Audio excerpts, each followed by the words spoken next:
Good morning प्यारे विद्यार्थियों। आज ऑनलाइन क्लास के माध्यम से हम लोग बीएड फर्स्ट ईयर के कोर्स C5 में राष्ट्रीय शिक्षा नीति 1986 पे चर्चा करेंगे। हम लोग यह देखेंगे कि राष्ट्रीय शिक्षा नीति 1986 की मुख्य विशेषता क्या है और यह नीति लागू होने से हमारे देश में फ़ायदा क्या है तथा इसकी आवश्यकता क्यों पड़ी। इसके तहत हम लोग जानते हैं शैक्षिक नीतियों एवं कार्यक्रमों को बनाने और उनके क्रियान्वयन में केंद्र सरकार की महत्वपूर्ण भूमिका होती है। इसमें सन 1986 की राष्ट्रीय शिक्षा नीति, जिसको कि हम NPE तथा वह कार्रवाई जिसको PEO कहते हैं, में भी शामिल है, जिसे सन 1992 में अद्यतन किया गया। संशोधित नीति में एक ऐसी राष्ट्रीय शिक्षा प्रणाली तैयार करने का प्रावधान है जिसके अंतर्गत शिक्षा में एक रूपता लाने, प्रौढ़ शिक्षा कार्यक्रम को जन आंदोलन बनाने, सभी को शिक्षा सुलभ कराने, बुनियादी प्राथमिकता शिक्षा की गुणवत्ता बनाए रखने, बालिका शिक्षा पर विशेष जोर देने, देश के प्रत्येक जिले में नवोदय विद्यालय जैसे आधुनिक विद्यालयों की स्थापना करने, माध्यमिक शिक्षा को व्यवसाय परक बनाने, उच्च शिक्षा के क्षेत्र में विविध प्रकार की जानकारी देने और अंतर अनुशासनिक अनुसंधान करने,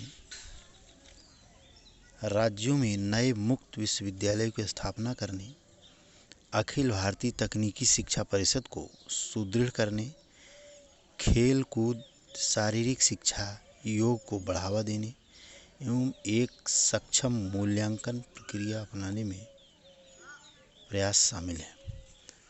जैसा कि हम लोग जानते हैं कि जब राष्ट्रीय शिक्षा नीति 1986 आई, उस समय के और आज की परिस्थिति में बहुत अंतर है। भारत देश, आप जानते हैं, कहा गया है कि अनेकता में एकता पिरोए हुए है। यहाँ पर सभी धर्मों के लोग निवास करते हैं और सब आपस में भाईचारा बना करके रहते हैं। तो राष्ट्रीय शिक्षा नीति, जिसको कि यह कहा गया है कि 1986 में जब यह पास किया गया, तो इसका जो मेन उद्देश्य था, पिछड़े, गरीबों, शोषितों, हर व्यक्तियों के साथ समान व्यवहार हो, समान अधिकार हो। उस समय हमारे देश की स्थिति यह थी कि महिला शिक्षा के बारे में बहुत पीछे था देश। महिलाओं की शिक्षा की व्यवस्था करना, क्योंकि उस समय स्कूल प्रत्येक स्थान पर नहीं मिलते थे, दूर दूर स्कूल थे, कॉलेज थे।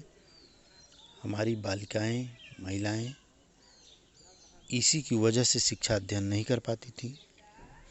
तो इस नीति के तहत कुल मिलाकर के शैक्षिक दृष्टि से लोगों को आगे बढ़ाना और इसमें बच्चों, महिलाओं, बड़ों तथा बुजुर्गों सबका ध्यान दिया गया था। इसके बाद यह शिक्षा नीति विकलांगों को भी नहीं छोड़ती है, वह इनके लिए अलग से व्यवस्था की है। राज्यों में नए मुक्त विश्वविद्यालयों की स्थापना करना, क्योंकि स्थिति उस समय यह भी थी कि बहुत सारे लोग ऐसे थे जो घर से बाहर नहीं निकल पाते थे, या कुछ लोग ऐसे थे जो कहीं न कहीं नौकरी कर रहे हैं, पेशा कर रहे हैं, सर्विस कर रहे हैं, लेकिन शिक्षा अध्ययन की अभी लालसा उनकी है कि हम और अध्ययन करें। इसको नज़र में देखते हुए यह नीति मुक्त विश्वविद्यालयों की स्थापना कराई। अखिल भारतीय तकनीकी शिक्षा परिषद सुदृढ़ करने, खेल कूद, शारीरिक शिक्षा, योग बढ़ावा देने एवं अन्य सक्षम मूल्यांकन प्रक्रियाओं के प्रयास भी इसमें शामिल हैं। राष्ट्रीय शिक्षा नीति 1986 की मुख्य विशेषता जो थी वो विशेषता यह थी कि जैसे हम इसको अलग अलग रूपों में देख सकते हैं। जैसे राष्ट्रीय आवश्यकताओं के लिए 10+2+3 शिक्षा पद्धति को अपनाया गया, जिसमें शैक्षिक संरचना 5 वर्षीय प्राथमिक शिक्षा, 3 वर्षीय उच्च प्राथमिक शिक्षा, 2 वर्षीय माध्यमिक शिक्षा, 2 वर्षीय उच्च माध्यमिक तथा 3 वर्षीय प्रथम उपाधि से संयुक्त की गई। इसमें कहा गया कि जो शिक्षा पद्धति को जिसको अपनाया गया, जिसमें शैक्षिक संरचना में 5 वर्षीय प्राथमिक, उन्होंने कहा कि जब प्राथमिक में बच्चा जाएगा तो वह 5 वर्ष में पास करता है, प्राथमिक विद्यालय में से 5 वर्ष में निकलेगा। इसके बाद 3 वर्ष में वह उच्च प्राथमिक यानी कि मिडिल को पास करेगा, जो कि हम क्लास वाइज बांटते हैं। तो 1 से लेकर के 5 तक हम प्राथमिक और 6 से लेकर के 8 तक मिडिल कर देते हैं। इसके बाद 2 वर्ष माध्यमिक शिक्षा, जिसको कि हाई स्कूल 9 और 10 हम कहते हैं, और 2 वर्ष उच्च माध्यमिक तथा 3 वर्ष उपाधि से संयुक्त की जाएगी। विद्यालय स्तर की 10 वर्षीय शिक्षा का पाठ्यक्रम सारे देश में समानता के आधार पर लागू किया गया। इस शिक्षा नीति के तहत हालांकि विद्यालय सारे देश में समानता के आधार पर लागू किया गया, किसी एक देश के लिए नहीं था। इसमें आवश्यकता अनुसार लचीलेपन की भी गुंजाइश रखी गई। इसमें यह कहा गया जैसे परिस्थिति और समय के साथ साथ व्यक्ति परिवर्तित होता है, और तो यह जो शिक्षा नीति है इसमें यह भी जगह दी गई कि ज़रूरत पड़ने पर इसको चेंज भी किया जा सकता है। भारत के सभी भावी नागरिकों से देश की एकता, अखंडता, भारतीय संस्कृति के प्रति गौरव की भावना तथा भारतीयता के अनुरूप जीवन मूल्यों को ढालने की दृष्टि से समान पाठ्यक्रम में भारतीय स्वतंत्रता आंदोलन, संवैधानिक दायित्व, राष्ट्रीय पहचान, भारतीय संस्कृति के मूल तत्व, लोक तत्व, धर्मनिरपेक्षता, समानता, पर्यावरण संरक्षण, वैज्ञानिक दृष्टिकोण, सीमित परिवार आदि पहलुओं का समावेश किया गया। इसमें कहा गया कि यह जो शिक्षा नीति है यह हमने कहा कि भारत एक ऐसा देश है जो अनेकता में एकता पिरो करके चलता है।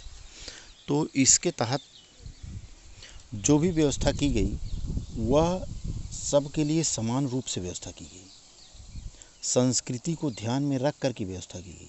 सभी नागरिकों को एकता, अखंडता, भारतीय संस्कृति के प्रति गौरव की भावना तथा भारतीयता के अनुरूप जीवन मूल्यों को ढालने की दृष्टि से समान पाठ्यक्रम में भारतीय स्वतंत्रता आंदोलन, संवैधानिक दायित्व, राष्ट्रीय पहचान, भारतीय संस्कृति के मूल तत्व, लोकतंत्र, धर्मनिरपेक्षता, ये सब सिलेबस बनाया गया इनका, इन्हीं सब पर अध्ययन किया जाएगा। लेकिन यह भी कहा गया कि ज़रूरत पड़ने पर इसको चेंज भी किया जा सकता है।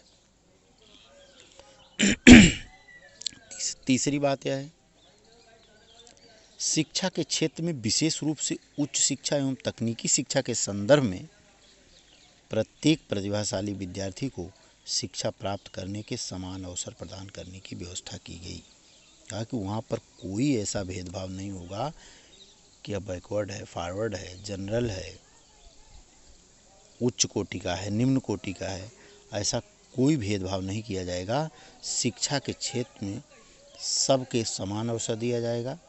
तकनीकी शिक्षा के संदर्भ में प्रत्येक प्रतिभाशाली विद्यार्थी को शिक्षा प्राप्त करने के समान अवसर प्रदान करने की व्यवस्था की गई है। मतलब जो बच्चा प्रतिभाशाली है, जो शिक्षा अध्ययन करना चाहता है, उसको शिक्षा अध्ययन और अध्यापन में किसी भी चीज़ की, किसी वस्तु की कमी नहीं होने पाएगी। जीवन पर्यंत शिक्षा शैक्षिक प्रणाली का मूलभूत लक्ष्य है। इसका तकाजा है सार्वजनिक साक्षरता।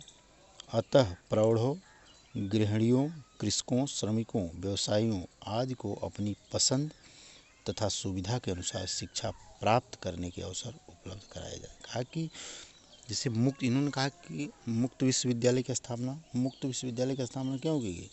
क्योंकि इन्होंने प्रौढ़ों, गृहिणियों, कृषकों अर्थात हमारा भारत देश कृषि प्रधान देश है।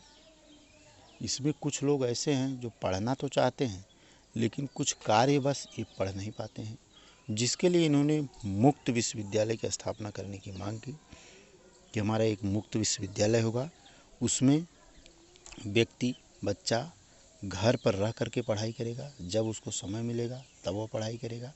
इस तरह की व्यवस्था राष्ट्रीय शिक्षा नीति 1986 में की।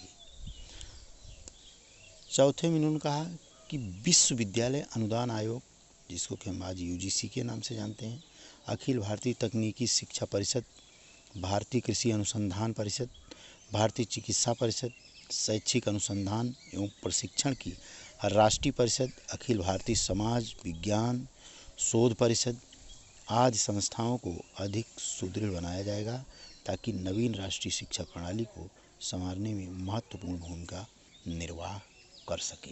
राय की जो भी संस्थाएं हैं, विश्वविद्यालय अनुदान आयोग, अखिल भारतीय तकनीकी शिक्षा परिषद, भारतीय कृषि अनुसंधान, चिकित्सा, शैक्षिक अनुसंधान प्रशिक्षण, अखिल भारतीय सेवा, समाज विज्ञान, समाज सेवा, सबको उन्होंने कहा कि सुदृढ़ बनाया जाए, अर्थात इसके बारे में बालक को शिक्षा दी जाए, इस पर फोकस किया जाए, जो कि नवीन राष्ट्रीय शिक्षा प्रणाली को संवारने में महत्वपूर्ण भूमिका निर्वाह कर सके। नवीन शिक्षा नीति के अंतर्गत समाज में व्याप्त असमानताओं को दूर करने के लिए विशेष ध्यान देने की व्यवस्था है। इस राष्ट्रीय शिक्षा नीति 1986 में कहा गया कि यह जो नई शिक्षा नीति आई है, इसमें समाज में जो असमानता व्याप्त है, भेदभाव जो है, उस पर विशेष ध्यान देने की आवश्यकता है। हमारे देश में 5 वर्ग विशेष रूप से उपेक्षित रहे हैं: महिलाएं, अनुसूचित जातियां, अनुसूचित जनजातियां, शारीरिक विकलांग तथा अल्पसंख्यक। तरह की 5 वर्ग ऐसा है जो कि उपेक्षित है, हर सुविधाओं का लाभ नहीं ले पाता है। महिला वर्ग की सामाजिक असमानता को मिटाने के लिए शिक्षा को साधन बनाया जाएगा। महिलाओं से संबंधित अध्ययन अध्यापन में प्रोत्साहन दिया जाएगा। कहा कि इसके पहले का हमारा मत है कि जब भी आप प्रयोजनवाद को देखते हैं, प्रकृतिवाद को देखते हैं, प्रकृतिवाद में देखते हैं, रूसो विचारक है, रूसो का कहना है कि महिलाओं को शिक्षा की आवश्यकता नहीं है। क्यों? क्योंकि वह जिस समय की यह बात है, उस समय देश की परिस्थिति ऐसी ही थी, महिलाएं शिक्षा के लिए तैयार नहीं थी, हमारा समाज एक्सेप्ट नहीं कर रहा था। लेकिन नई शिक्षा नीति के तहत यह कहा गया कि महिलाओं को विशेष रूप से शिक्षा में छूट दी जाए, प्रोत्साहन दिया जाए, उनकी ज़रूरतों को पूरा किया जाए। अनुसूचित जाति के लोगों को अन्य सवर्ण जाति के लोगों के समकक्ष लाने हेतु भरसक प्रयास किया जाए। अनुसूचित जनजाति के लोगों को ऐसी परिस्थितियां उत्पन्न की जाएगी जिससे कि इस वर्ग के सभी बच्चे कम से कम 14 वर्ष की आयु तक शिक्षा ग्रहण कर सकें। अनुसूचित जनजाति पिछड़े के बच्चे ऐसे हैं जो बहुत छोटी उम्र में कार्य करने लगते हैं, जिसको कहा कि ऐसी परिस्थिति उत्पन्न की जाए कि वो कम से कम 14 वर्ष तक शिक्षा अध्ययन ही करेंगे। जनजाति वर्ग की शिक्षा को बढ़ावा देने के लिए नवीन प्राथमिक शालाएं प्राथमिकता के आधार पर आदिवासी क्षेत्रों में खोली जाएंगी तथा विकलांग बालकों को शिक्षा हेतु विशेष व्यवस्था दी जाएगी। कहा कि जहाँ पर आदिवासी क्षेत्र है वहाँ पर स्कूल खोला जाएगा और जो बच्चे विकलांग हैं, विकलांग बालकों के लिए विशेष व्यवस्था की जाएगी। प्रौढ़ शिक्षा में इन्होंने सतत शिक्षा के प्रयास किए जाएंगे। विभिन्न स्तर पर शिक्षा का पुनर्गठन भी किया जाएगा। और राष्ट्रीय शिक्षा नीति 1986 में सबको प्राथमिक शिक्षा उपलब्ध कराने का लक्ष्य कम से कम समय से पूरा करने की अनिवार्यता की ओर ध्यान आकृष्ट कराया था। ने कहा था कि कोई भी अछूता ना रह जाए। सर्व शिक्षा अभियान के तहत उन्होंने यह कहा था कि कोई भी व्यक्ति अछूता ना रहे, शिक्षा पाना सबका अधिकार है, जिसमें आप देखते हैं कि इस सन 1995 में देश में 14 वर्ष की उम्र के सभी बच्चों को मुफ्त और अनिवार्य शिक्षा उपलब्ध कराने का संकल्प भी लिया गया था कि शिक्षा जो होगी वो मुफ्त और अनिवार्य होगी।